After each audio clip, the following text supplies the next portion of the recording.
Puri sumamba sa ating pong Diyos ng buong hangin. At ang kabutihan po ng Diyos ay damang-dama po natin lahat. Amen po ba? At ngayon pong panahon na mas matik po ngayon kaysa ng mga nakaraan. Kaya sa ating pong pagsamba, kung tayo ay naka-aircon, so magdadala lang po ng jacket kung di kayang isin ang lamig. Kaya, pero mas naman po yung ipupuri ng malamig, ano po? Amen! Hindi tayo nahihilitan at damang-dama natin ang langit. Amen! Sabi po na tinawin natin kanina, ang Diyos po ay hindi karapat-dapat na tayo ay pagpalangin, ngunit biyaya niya ay pinuhos sa atin. Damang-dama po ba natin yung angin na inaawit natin kanina? Dahil yung katapatan po ng Diyos na hindi tayo karapat-dapat, pero ibinuhos pa niya para sa atin. At saka, kung bakit tayo nagpupuri sa Panginoon at masayang-masaya tayo because this day is the happy day, sapagkat ang ating mga kasalanan ay pinatawad ng Diyos, hinugasan ng Diyos, inalis ng Diyos. Kaya, yung pagpupuri po natin kanina na tayo po ay sumasamba na praise po tayo, talaga po pinunting-o sa ating mga puso na nagbibigay tayo ng parangal at papuri sa ating Diyos ng the best. Kung madadama natin na ang ating mga kasalanan ay talagang binayaran, nilinis ng ating Panginoong Yesus. At sa ating pagpupuri sa Panginoon, yung kasalanan natin, dahil yung kasalanan natin ay inalis, sinugasan, ay napakasarap magpuri sa Diyos. Yung malaya ka, yung ikaw ay alive na alive sa pagpupuri dahil ang Diyos ay pinalaya, pinatawan, at pinagpala. Amen. Ngayon pong umagang ito ay because the year of God's favor at dahil doon, ang Panginoon ay merong yung pabor na yun yung biyaya ng Diyos na ibinuhos sa mga nanampalataya kay Kristo. At yung pagpapala po ng Panginoon po na yun, ay tinatawag po natin, ito yung ating pag-aaralan na yun, orchestrated blessing. Pagka po sinabing orchestrated, ay ito ay maririnig natin sa isang orchestra o isang banda or lahat ng instrumento na nandoon. Hindi natin masasabi na hindi magandang pakinggan kapag hindi ayos ang orchestra. Kaya sinabing orchestra, ito po ay maganda. Paghampas pagkumpas ng orchestra sa may tugtog, damang-dama mo ang inig ng musika ay maganda. Kasi po, ayos, maayos ang lahat. Ang orchestrated blessing po na sinasabi natin, ito po ay ayos na ayos sa Diyos. Dahil ang Diyos po ay hindi Diyos ng kaayusan, hindi kaayusan, ng kaguluhan. Ang Diyos ay Diyos ng kaayusan, kaya lahat ng mga bagay na kanyang gagawin ay maayos. Walang aksidente sa Panginoon. Hindi aksidente kung bakit ka nandyan, hindi aksidente kung bakit nakakilala ka sa Diyos, kasi lahat na yan ay inayos ng Panginoon. Ang orchestrated blessing po, ang ibig sabihin ay orchestrated blessing is a blessing that happened deliberately and in a coordinated way as a carefully crafted plan. Ano po ang ibig sabihin? Ito po ay deliberately and coordinated way as a carefully crafted plan. Inayos po na pagpapala na nagagaling sa Diyos. This blessing is not a random, hindi lang siya random or or nangyari na lang. Hindi po. Ang orchestrated blessing na sinasabi natin, ito ay bagay na sinadya.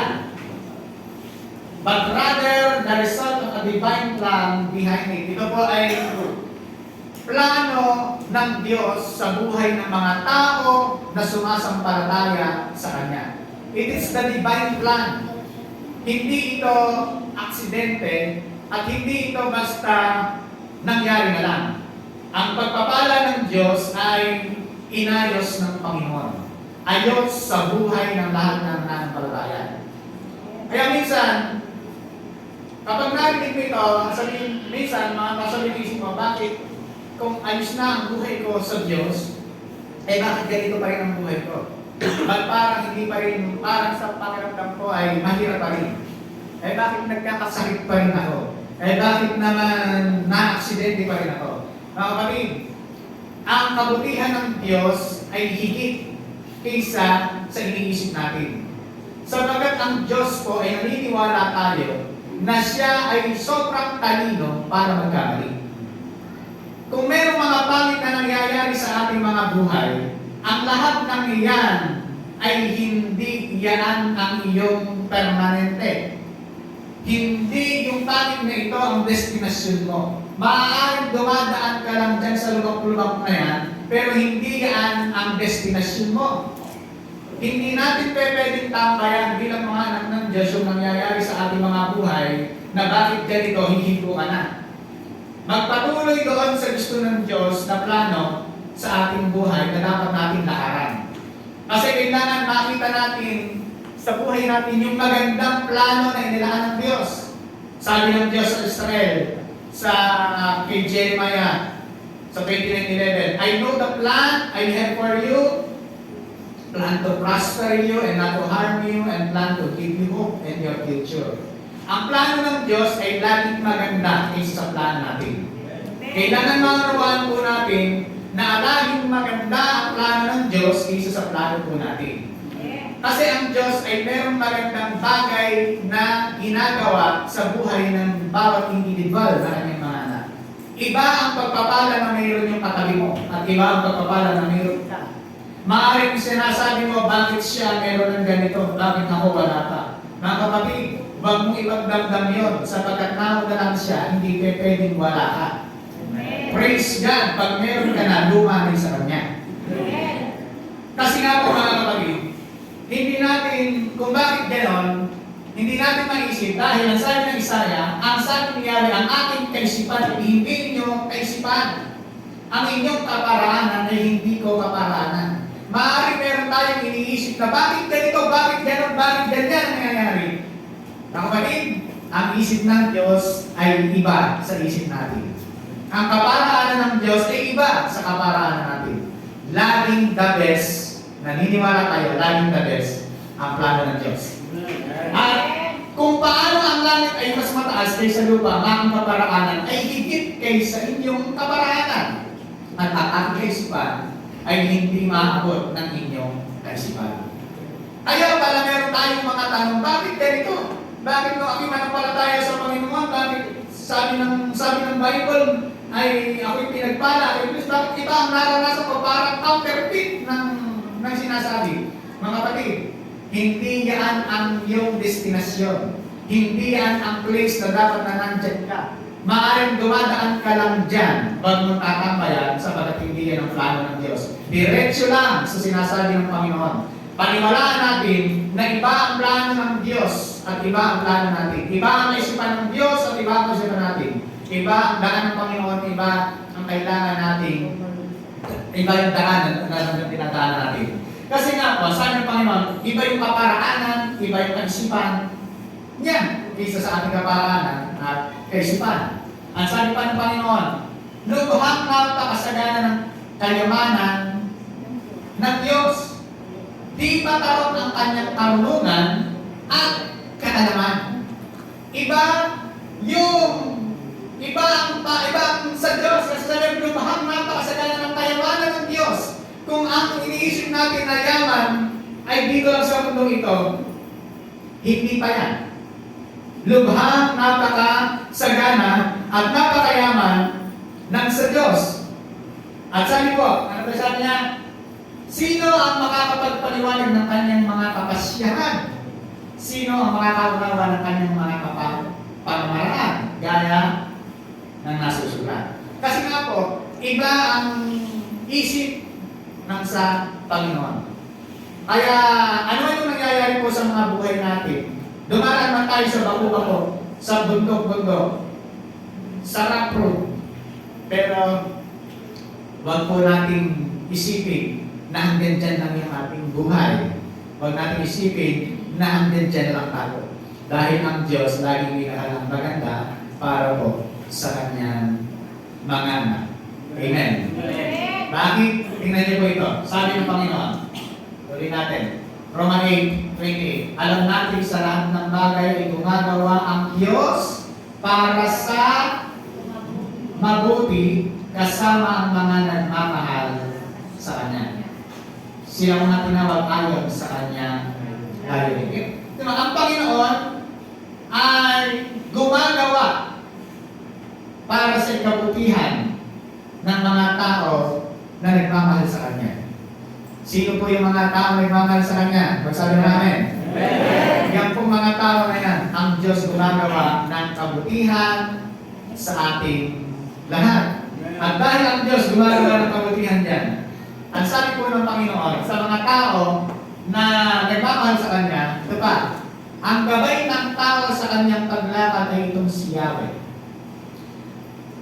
Ang gabay mo sa paglakad, dahil ikaw ay nagmamahal sa Diyos, dahil ikaw ay nasa Diyos, ang gabay mo sa paglakad ay si Yahweh. Ngayon, kung ang gabay mo sa paglakad ay ang Diyos, hindi ka kaya niya nakikita kapag dumadang ka ng bako-bako, kapag dumadang ka ng problema, kapag dumadang ka ng sugaran, hindi ka kaya niya nakikita kung gabay ka niya. Maaaring pinatapatan niya ang pananampalataya natin sa ganung sitwasyon ng ating buhay. Kasi hindi po natin mapapasunulian na talagang merong problema na dinidadaanan. Ang sabi ng Panginoon sa kanyang salita, sa mundong ito ay maraming trouble. Ngunit huwag kayong matakot, lakasan ninyo ang mundo. Ako'y kasama ninyo. Ibig sabihin, totoo na merong trouble, merong problema na pagdadaanan. Pero hindi yan ang plano ng Diyos. Ang maganda rin, kasama ka ng Diyos. Kasama mo ang Diyos. Kasi sabi po dito sa English quote, may dito sinabi, the step of a good man are ordered by the Lord. Ang lakad, ang hakbang ng mabuting tao, sino yun? Yung tao kay Kristo, kaya lang naging mabuti dahil na kay Kristo, ay ang Diyos ang siyang may kagagawan, are ordered by the Lord. Di ba? Ibig sabihin, lahat ng mga bagay na nagdadaan ng anak ng Diyos ay nakikita ng Diyos. Lahat ng bagay na nagdadaan natin, nakasubaybay ang Panginoon. Ganun kabuti ang Diyos.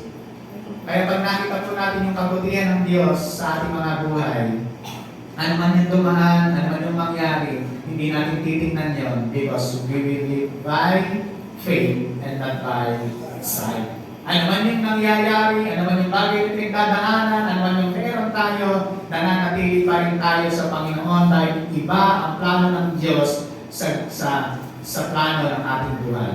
Iniintiran ng kaaway. Bakit? Dahil ang gusto ng kaaway, hindi mo maranasan yung flowing milk and honey.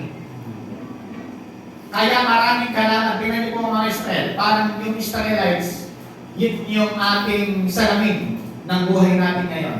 Nang sila ay lumaya, papunta na mula Egypt, papunta ng Promised Land. Okay, nung sila ay na Egypt, ang tawag doon sila ay slave, bihag, alipid. Tama. Ngayon, pinalaya na sila ng Diyos para dalhin doon sa Promised Land. Yung Promised Land ay flowing milk and honey. Kaya lang, bago nila marating niyon, maraming kalaban. Maraming mga tao na kailangan na kanilang upalisin sa lugar na yon. Pero alam niya yung biyaya ng Diyos, ang sabi ng Lord kay Joshua, Joshua, ibinigay ko na sa inyo yung lugar na yon. Wala pa sila sa lugar, pero ang sabi ng Diyos kay Joshua, ibinigay na.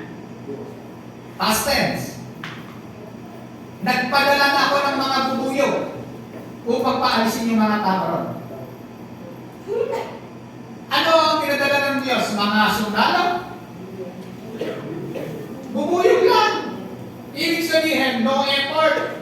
Wala na kayong gagawin. Lakaran nyo lang yung pinalalakaran ko, mapupuntahan nyo yung promise lang. Pumunta lang, huwag kayong inis sa daan na sinasabi ko. Pupunta ng promise lang yan.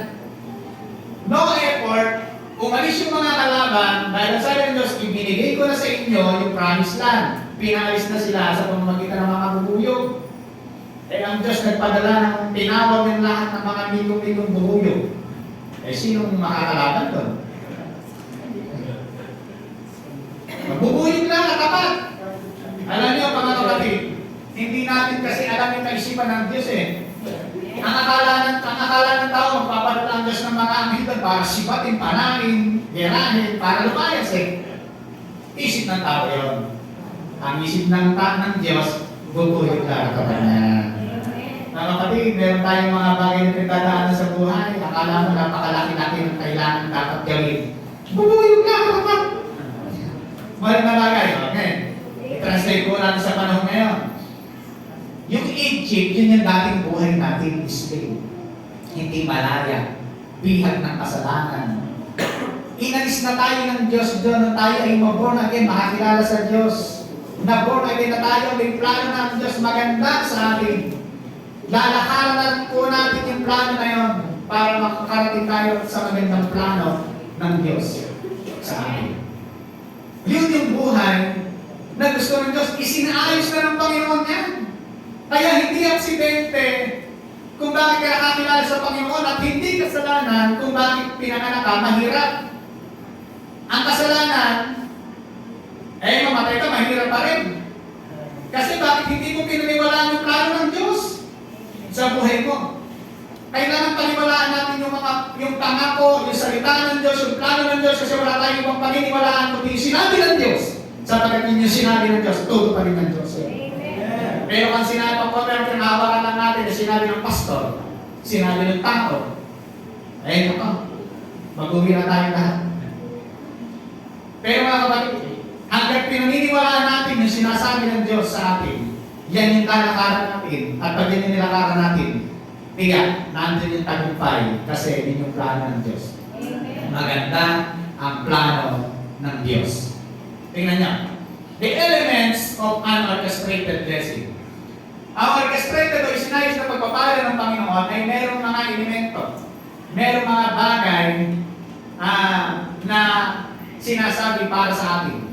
Kung ano po yun, simulan po natin. Number 1. The very relevant orchestrated blessings, number 1, designated time. Kailangan nandun tayo sa designated time.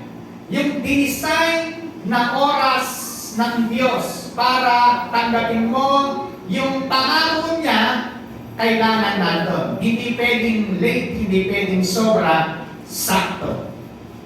Ang pagpapala po ng Diyos ay laging sakto. Hindi kinapos, hindi sumobra. Laging sakto po ang pagpapala po ng Panginoon. Papakita po natin yan sa mga talata na aking papakita po sa inyo. Designated time. Ano po yung sabihin yan? Ito po, basahin po natin Lucas 2:1-5. Nang panahon iyon, inuutos ni Emperador Augustus na magkaroon ng census sa lahat ng nasasakupan ng imperyo ng Roma. Ang unang census na ito ay ginawa noong si Serenio, ang gobernador ng Syria. Kaya umuwi ang mga tao sa sarili nilang bayan upang magpadala. Merong isang gobernador, emperador na si Augustus at ang lahat ng sakop ng imperyo ng Roma, siyempre ang Israel, yung panahon po na yan ay sakop ng Roma, sakop ng imperyo ng Roma. At iniutos na kailangan magkaroon ng census. Itatala ang lahat, magpapatala, dapat magkakabilang karon. Kasi pag hindi ka kabilang ka ang ayuda. Naintindihan mo natin. Ngayon, mula sa nasa Nazareth, isang lungsod sa Galilea, si Jose ay pumunta sa Judea. From Nazareth to Judea, sa Bethlehem, na bayang sinilangan ni Haring David sapagkat siya'y mula sa angkan ni David. Kasama rin niyang umuwi upang magpatala si Maria na kanyang magiging asawa na noon ay nagdadalang tao. Buntis na si Maria. Uuwi mula sa Galilea papunta ng Judea sa Bethlehem. Buntis. At magpapatala rin po ito. Tingnan niyo. Ito pong si Maria, noong panahon po na yan, ay malapit ng mga kabuwanan na. Kabuwanan na nitong si, siyempre, ang sabi ng mga Obigaini, ang pinaka ng doktor ay ang masamang buwan para sa mga nagdadalang tao ay 3 months. Yung 1 to 3 months una, tapos dulo ng 3 months ulit. So 7, 8, 9. Yung 1 to 3 months maselan. Yung 7, 8, 9 maselan din. Ito po ay nagdadalang mga anak na po yan. Ibabiyahe pa. At sa pagbabiyahe, nakasakay lang sa donkey. Kasi alas ng pambiling kanili, dahil masyadong mataas ang likod. Ang nakasakay lang sa donkey, syempre, si Maria, kasi aakayin ni Joseph. Baku-baku ang daan. Pakita ko sa inyo ang layo. 31 hours, 145 kilometers ang kanilang lalakbayin. Naglalakad lang, kabuwanan na.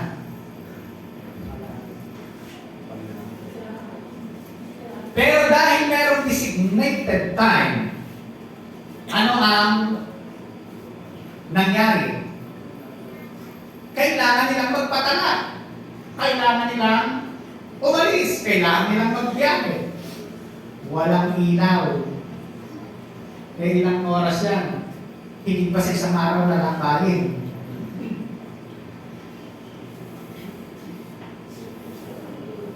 Ibig sabihin, ay yung designated time nila, kailangan nilang puntahan, hindi ulit baku-baku, hindi ulit mapanganib, hindi ulit may mga bagay. Kasi kailangan nilang pumunta. Bakit po ganyan? Bakit po ganyan yung nangyari sa kanila? Kasi, yan po ay, sabi natin kanina, yung element ko na designated time. Ang designated time, kung bakit kailangan nilang magpatala, sapagkat yan ay nasa hula. Hindi pwedeng hindi mangyari. Micah, chapter 2, chapter 5, verse 2. Sinabi ni Yahweh, ngunit ikaw, Bethlehem Ephrata, bagamat pinakamaliit ka sa mga angkan ng hula, ay magmumula sa iyong angkan ng isang pamumuno sa Israel. Ang kanyang pinagmulan ay buhat pa noong unang panahon. Kailangan kasi mapunta ron mula sa Jerusalem, Bethlehem, Nazareth, lalakbay nila. Kasi kailangan pumunta ron yung tala. Papunta ng Bethlehem, Ephrata. Ayan. Mula doon sa Nazareth, maglalakbay, papunta ng Jerusalem, Bethlehem. Kasi diyan yung hula. Diyan dapat ipanganak ang bata. Iyon ang designated time. Hindi natin minsan naunawaan kung bakit kailangan pang dumaan ganito. Kung bakit kailangan pang dumaan ganito. Bakit hindi na lang natin na lang nandun. Ibig sabihin kasi po, ang Diyos mayroong designated time. Kaya huwag kang maiinip. Kung nahihinip ka na sa buhay mo, bakit wala pa yung pinangako ng Diyos sa'yo, huwag ka mahihinip. Hindi pa yan ang designated time. Hindi pa tamang panahon. Yan. Tingnan niyo po. Tuloy natin. Ganun na lamang ang kanilang kagalakan. Ito yung 3 kings. 3 wives. 3 wives. Ito yung 3 wives. Sabi niya, ganun na lamang ang kanilang kagalakan nang makita ang bituin. Pagpasok sa bahay, nakita nila ang bata sa piling ni Maria. Nanganak na kanyang ina. Nagpatira pa sila at sinamba ang bata. Nagtog din nila sa kanyang mga dala nilang ginto, insenso, at mira. Ito pong mga wise men na ito ay naglakbay para mapuntahan yung bata.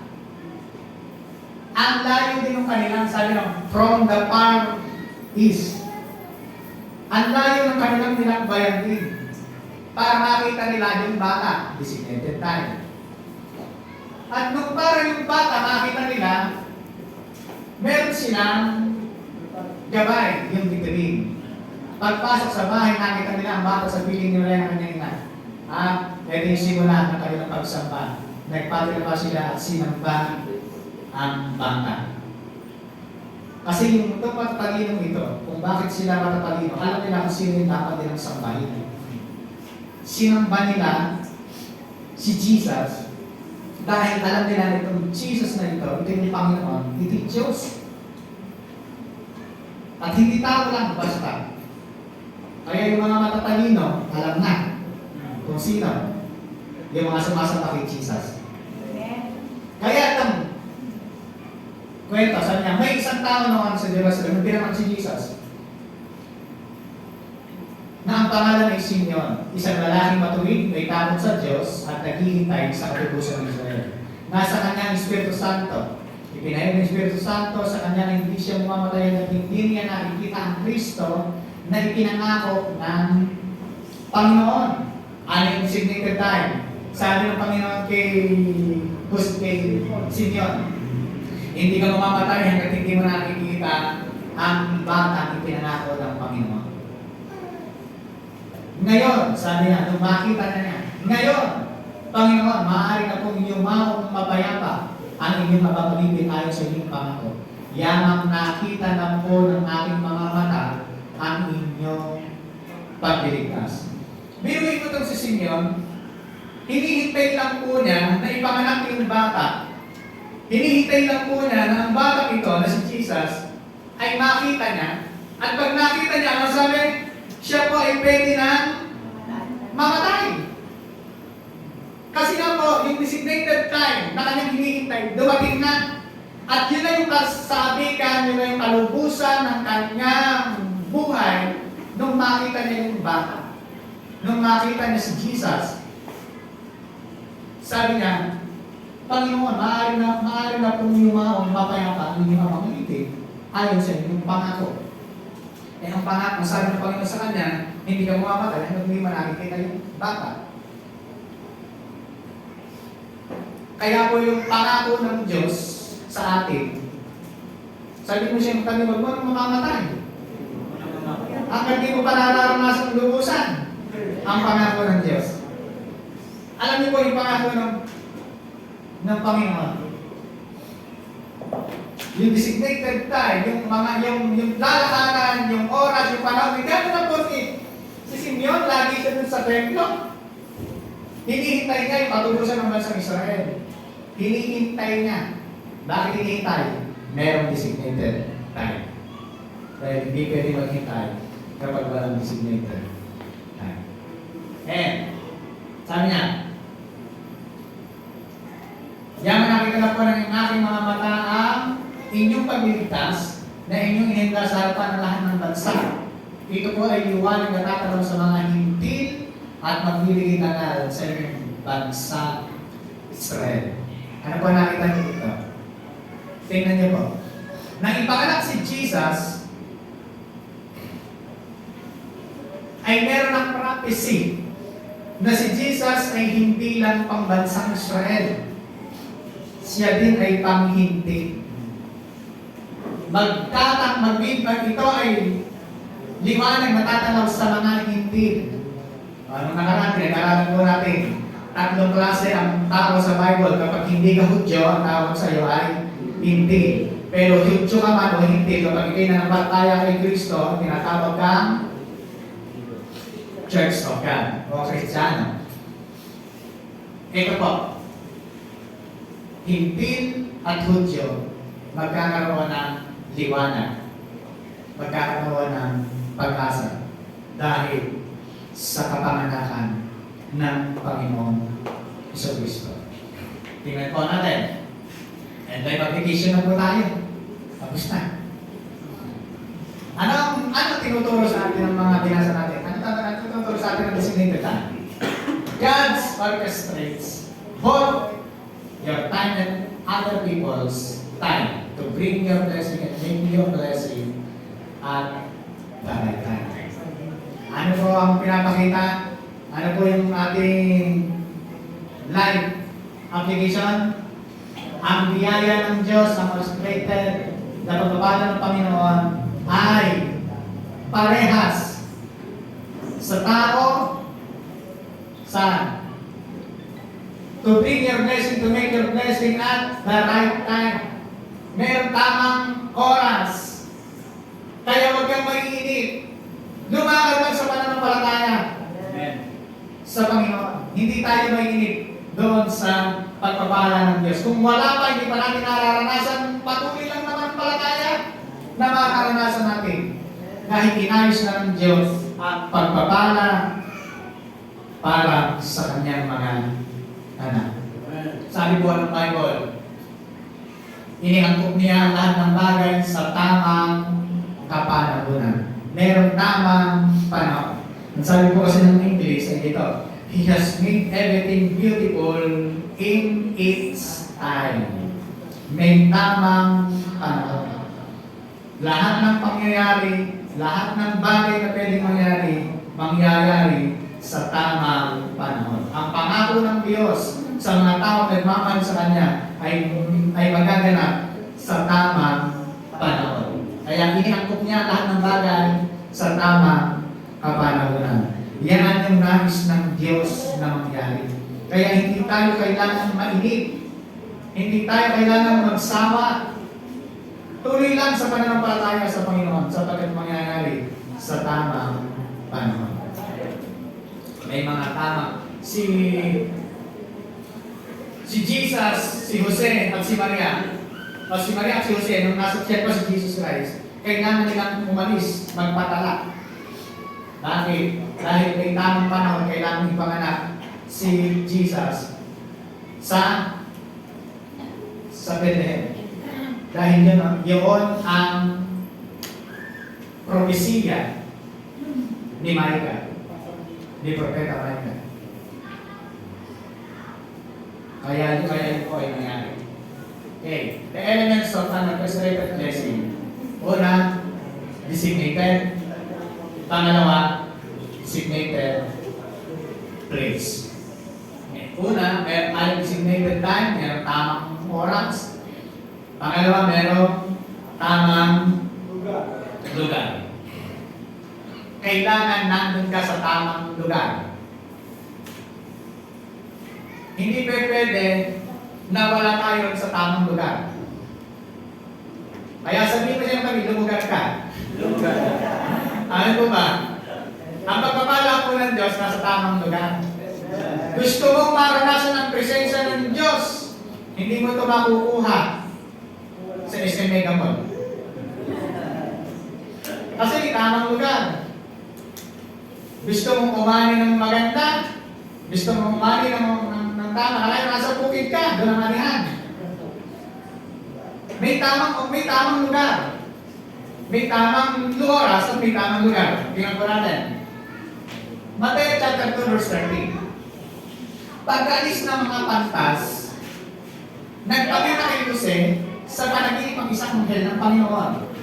Sinabi nito sa kanya, bumangon ka at dalhin mo agad sa Ehipto ang iyong mag-ina At huwag kayong aalis doon hanggat hindi ko sinasabi sapagkat hahanapin ni Herodes ang bata upang patayin. Dahil papatayin yung bata, pasinabo ng mga pantasi pumunta kay Herodes. Ang sabi niya, pinanganak na po ang hari ng mga Hudyo. Tinahanap namin siya. Naku, pinanganak na ba? Sabihin mo nga sa akin, pagbalik niya rito, sabihin sa akin kung nasa yung bata at sasamangalan ako sa kanya. Kunwari lang naman yung sinasabi niya na yun dahil gusto niyang ipapatay yung bata sapagkat ang hari ang hari dapat ay ang kantang niya. Bakit mayroong ibang lilitaw na hari? Threat ito sa aming angkan. Kaya ang gagawin ni Herodes ay papapatay ang mga bata. Alam na namin yung kwento. Dalawang taong pababa, pinapatay ni Herodes. Ngayon, si Jesus Christ bakit hindi nakasama? Kasi sabi sa kanya ng anghel, sabi ng anghel, bumangon ka, dalhin mo agad sa Egypto ang iyong mag-ina at huwag kayo maalis doon hanggang hindi ko sinasabi sa pagkatahan ni Herodes sa patalong patay. Teka muna, ngayon po ba kayo napansin yan? Bumangon ka at dalhin mo agad sa Egypto. Ang Egypt ay hindi pupuntahan ng kahit sinong Hudyo. Ang Egypt. Sapagkat ang Egypt po ay hindi mga Hudyo. Ang mga Hudyo po, sila ay mga taong masiselan. Kapag sila'y sumama sa mga hindi Hudyo, nadugisa na sila. At hindi sila babalik doon sa Egypt. Hindi sila pupunta sa Egypt. Walang Hudyo sa panahon po na yan na pupunta sa Egypt. Walang matinong Hudyo, mga kapatid. Kasi sa kultura nila, hindi pwede sila na pumunta, makasalamuha sa ibang tao at sa ibang lahi. Hindi sila pwede pumunta ron. Pero tingnan niyo po mga kapatid. Pinapunta sila doon sa Egypt. Bakit? Sapagkat ang Egypt na ang lugar na kailangan para maligtas yung bata. Para maligtas yung bata, kailangan pumunta ng Egypt. Ano ang ibig sabihin po nito? Mga kapatid, sa ating mga buhay, maaaring meron kang inaayawang lugar, ayaw mong puntahan, pero doon pala mararanasan yung pagpapala mo. Maaaring meron kang, hindi mo alam kung bakit ka napunta sa ganitong lugar, hindi mo alam kung bakit napunta ka sa probinsya, napunta ka sa Maynila, napunta ka sa ibang bansa, hindi mo alam kung bakit napunta ka ron at hindi mo naman pinlano, hindi mo naman ginusto. Pero yun pala yung lugar na kung saan pagpapalain ka ng Diyos. Yun pala yung lugar na kung saan ikaw ay gagamitin ng Diyos. Sino nagsasabi na ako na taga San Miguel ay mapupunta ng Bumulo? Hindi ko napaginip yung lugar na to.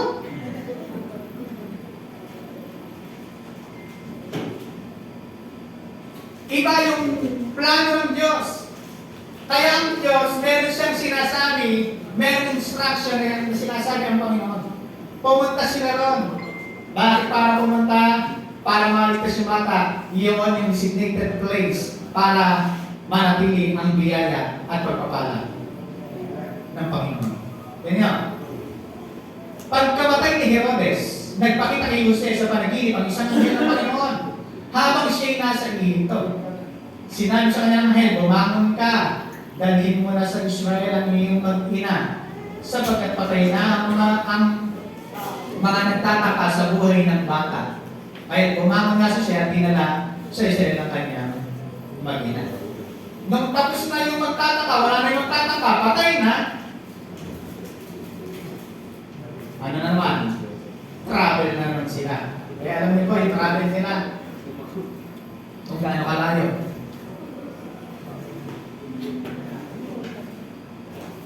Nung unang travel nila, nasa sinapupunan pa si Jesus. Pangalawang travel, bata na, nasa may kasalan kay bigay ko pang bata. Gaano kalayo ang Egypt? Una, yan. Wala sa Jerusalem, papunta ng Egypt. Mula sa Egypt, pabalik ng Galilea sa Nazareth. Para si Jesus, tawagin Jesus of the Nazareth. Si Jesus hindi siya Nazareth. Nazareth siya. Hindi. Si Jesus Christ ay hindi siya Nazareth. Alam niyo sa Bible, dalawa lang Nazareth. Si Samson, tsaka si John. Si Jesus hindi siya Nazareth. Kasi ang Nazareth po ay hindi umiinom ng alak, hindi nagpapalutin ng buhok. Si Jesus Christ hindi po siya Nazareth. Siya po ay taga-Nazareth. Okay?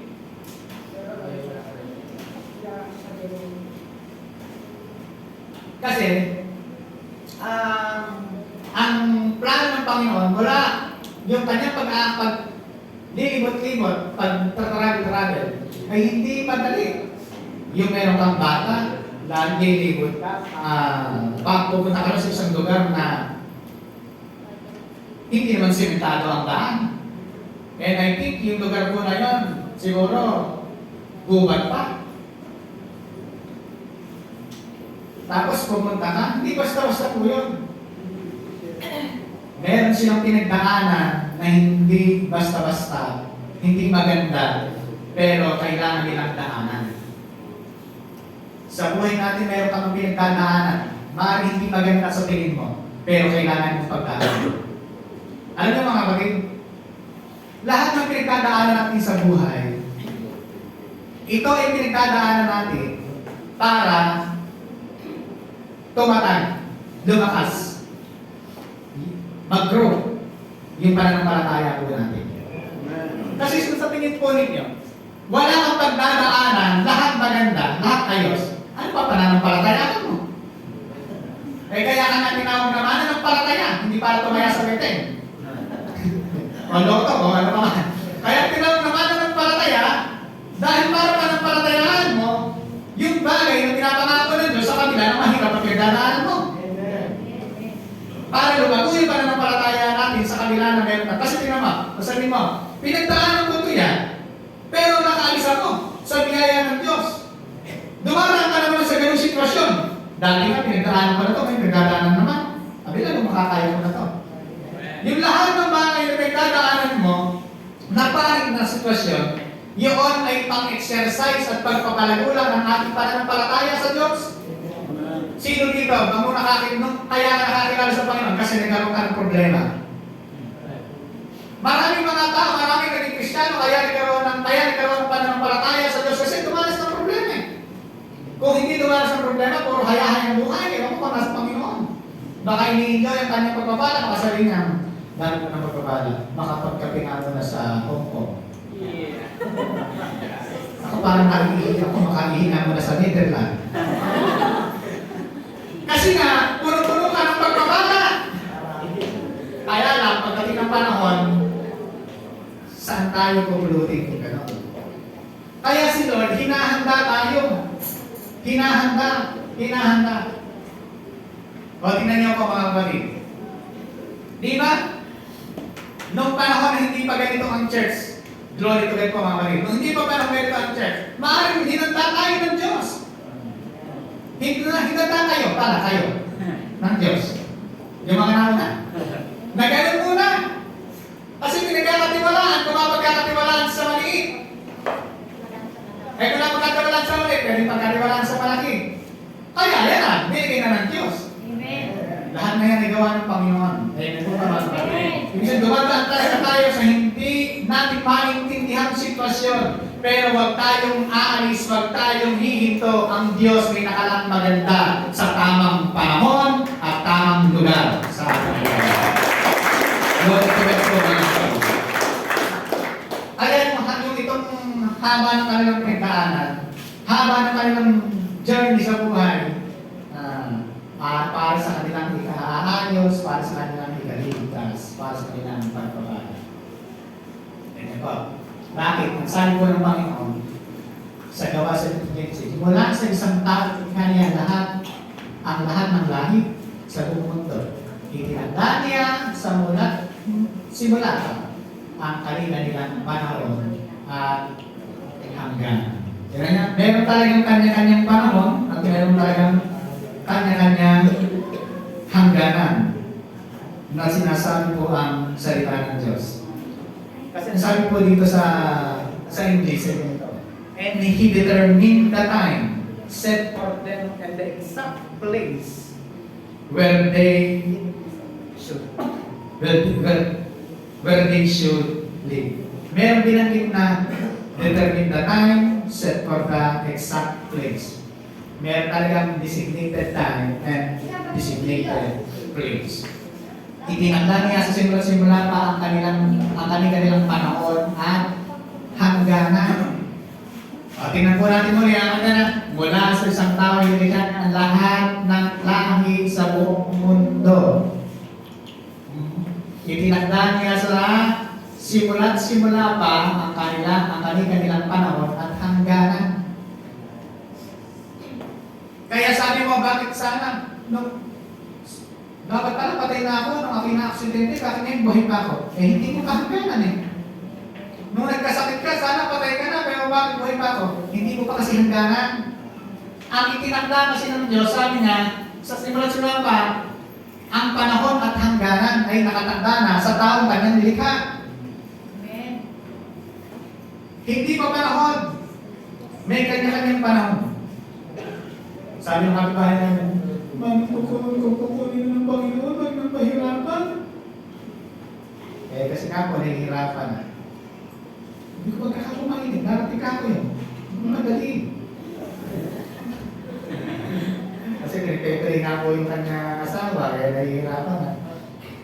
Ang gusto ko lang naman yung sa ito, mahirapan na, kukunin na, yung mahirapan. Kaya sabi sa niya, hindi ka kumain, darating din niya. Hindi pa nakabali ng panahon. Ngayon pa ako, buhay pa. Teka ako, binigay ko yung ating dinideklara. Deklara mo ito sa bawat umaga. Kayo pinagpala, kayo pinalakas, kayo pinagaling. Kasi kung hanggang buhay ka pa, may plano pa ang Diyos kung bakit buhay ka pa. Yan po yung sinasabi ng salita ng Diyos. Mayroong hangganan, meron ang Diyos na nakalaan sa bawat isa sa atin. At ang nakalaan na ito, naniniwala tayo, the best ang nakalaan para sa mga taong nagmamahal sa Diyos. Amen. Meron po yan.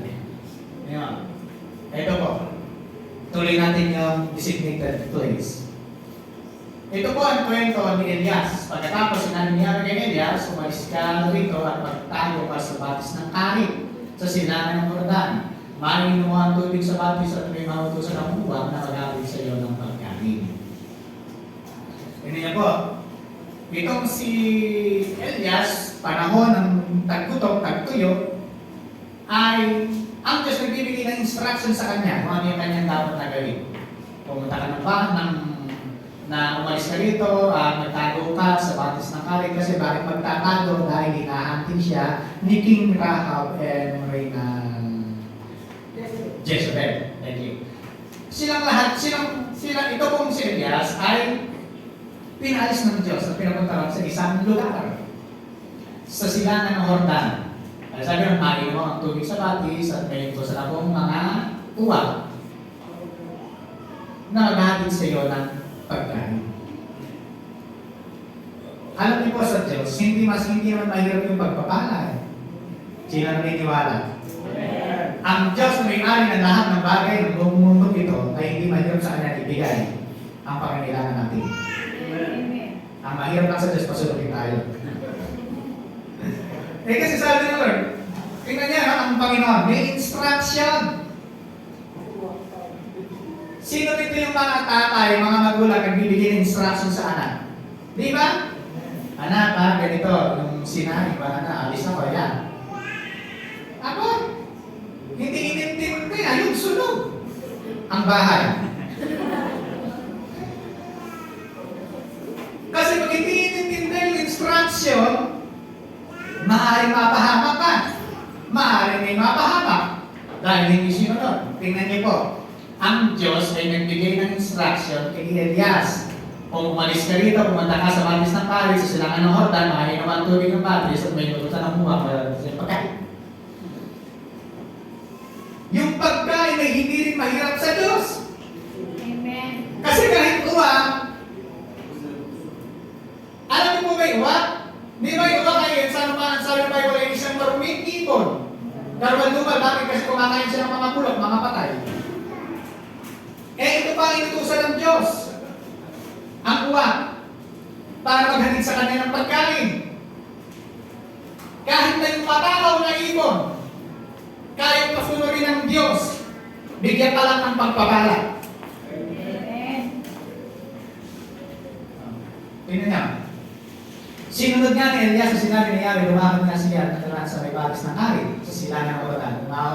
Umagat hapon, may mga uwak na nagdadala sa kanya ng pagkain at sa batis naman siya umiinom. Walang pagbubuto talaga sa sumusunod sa Diyos. Tingnan niyo ha. Umagat hapon, may nagdadala sa kanyang pagkain. May uwak na nagdadala ng pagkain. Dinaig pa ang panda. Food panda. Noong panahon na yun, hindi yun ang river. Uwak. Grab. Ngayon, dinaig pa. Ay, mga kapatid. Kung wala ka ng makain isang araw, talaga magkati natin palatayahan mo, may kakatok sa pintuan mo, ito po, pinadadala po ng Panginoon na sabihin sa iyo. Amen. Kasi walang anak ng Diyos na ginutom walang anak ang Diyos na ginutom ng Diyos. Hindi pwede po yun. Kung ikaw nga na magulang, sabi ng Panginoon yun, ikaw nga na magulang masamang magulang yung anak mo, binibigyan mo ng maganda Kaya ako pa kaya, sabi ng Panginoon.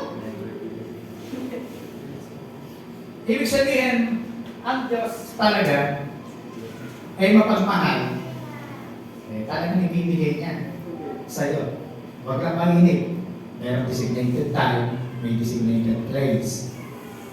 Amen. Amen. Ano ba ang makikita natin? Life application, orchestrated blessing flow in the right place. Listen to God's direction.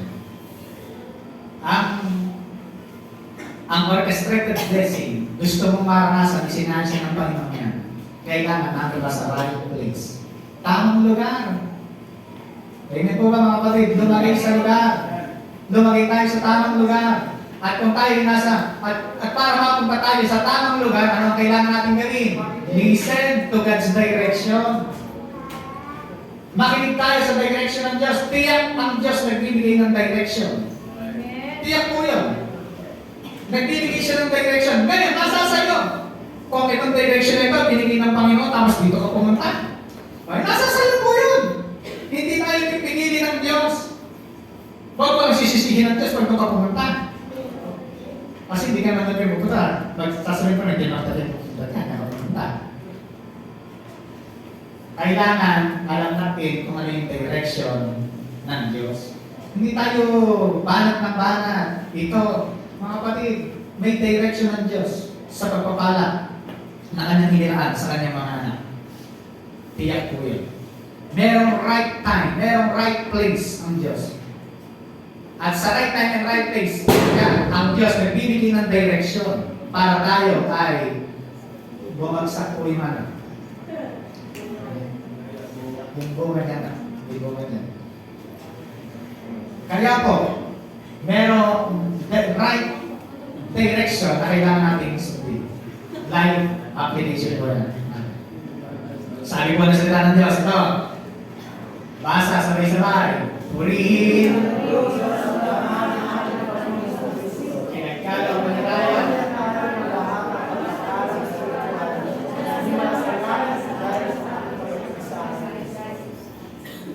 Pinagkalawan pa tayo ng sang, ng ilan, ng konti. Ano sabi? Pinagkalawan na tayo ng lahat ng pagpapala spiritual. Ano po yung pagpapala ng Diyos? Hindi, primarily spiritual,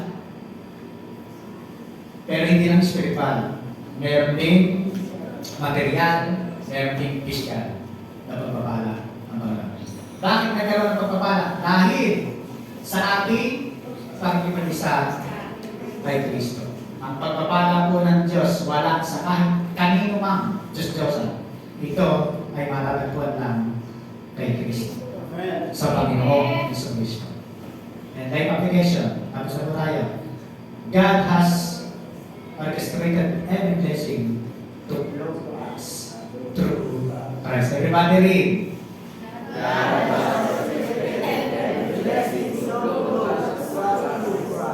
Kanino po ang pagpapala? Nasa Kristo. Kaya tayong lahat ay nasa Kristo. Sino ang nasa Kristo? Ikaw ay nasa Kristo. Ang pagpapala ng Diyos ay orchestrated para sa ating lahat. Amen po mga kapatid. Amen. Ito, big idea. Sabay-sabay. Tumayo po tayo lahat at kasi po natin ito.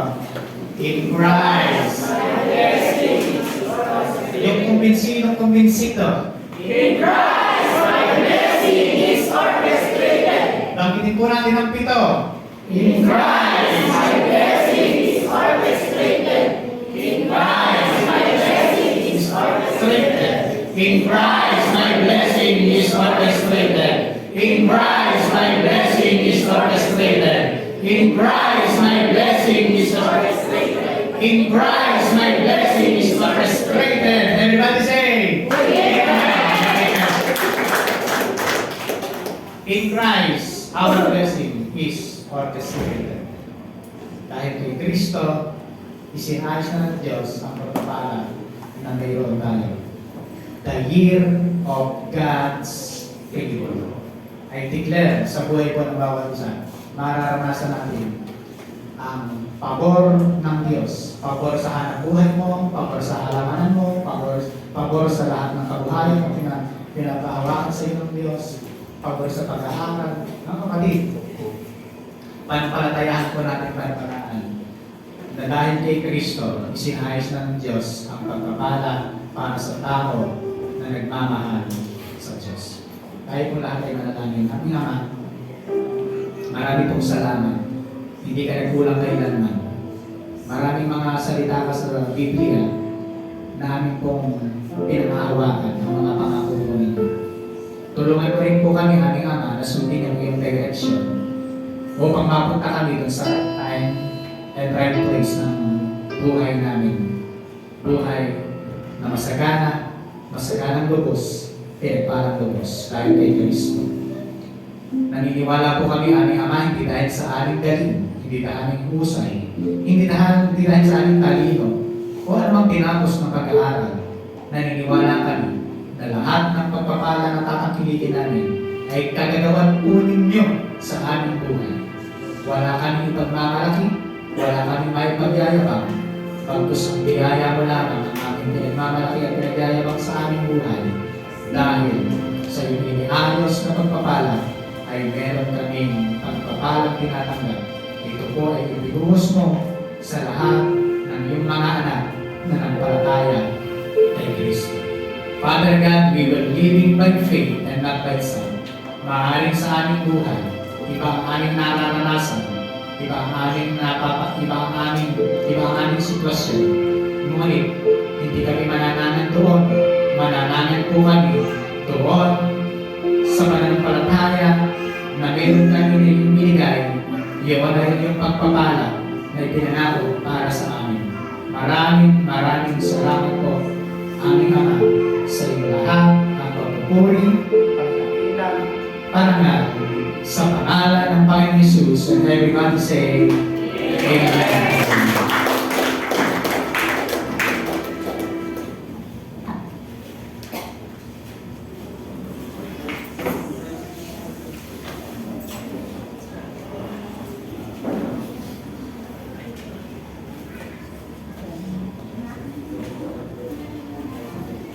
Amen.